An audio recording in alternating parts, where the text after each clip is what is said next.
Towards Miniatures.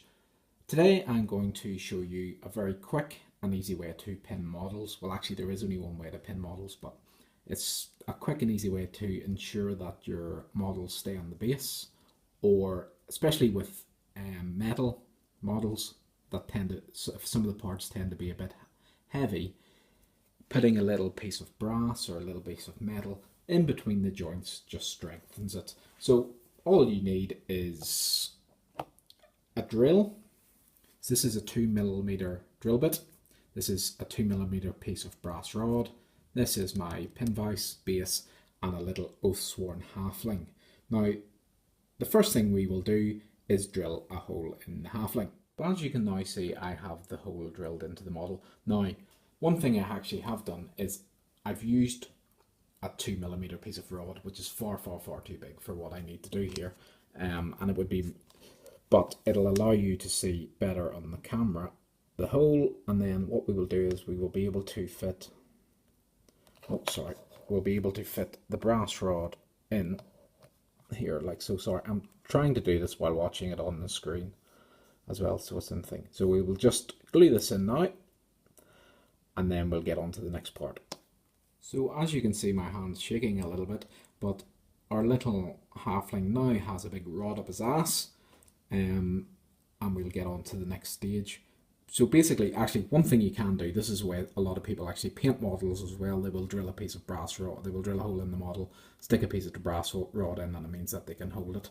I, on the other hand, do this, where, excuse, you can't really see it, but I basically get a little plastic shot glass and a bit of blue tack, and I just stick my models, blue tack them on, and I can hold the models and paint away. I've had a little change of plan, and I'm actually going to put this model onto this resin base.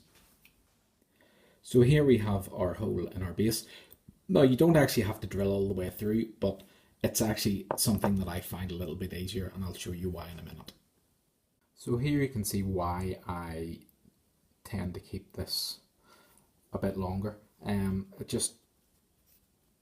It means you don't have to measure the length of the rod. And how I will actually finish this is I will use a pair of pliers or cutters just to snap that off level there. So I'm now going to get this in focus and then glue my model down. So our little halfling is now glued to the base. Now, when you turn it around like this, you will see I've still a few mold lines to clean or finish cleaning up, but you will also see and a little bit of repair work on the base. But you'll also see that there's a bit, you can actually see the pipe coming through here. Now, probably when the model is black, you won't actually see that, but if when I undercoat it black, you probably won't see that because it is in shadow. But I may put a skull, or you could put a bit of grass or anything on the base, just to, like dead grass, just to make hide that. On an ordinary model you wouldn't notice it. Yeah, I actually have a lot of mold lines to take off this, which I haven't seen, but it is a really nice model. So next thing I'm going to do is use my B&Q pliers to snip this brass rod, because I have learned my lesson on using clippers for plastic sprues.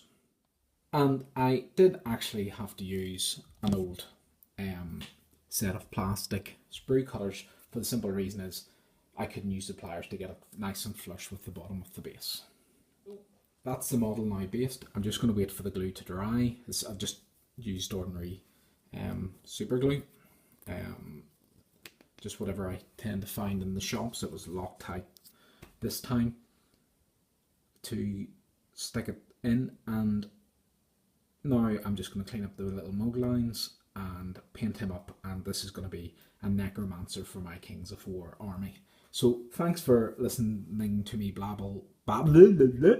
Thanks for listening to me babble once again, and I hope to see you soon for another hobby tip.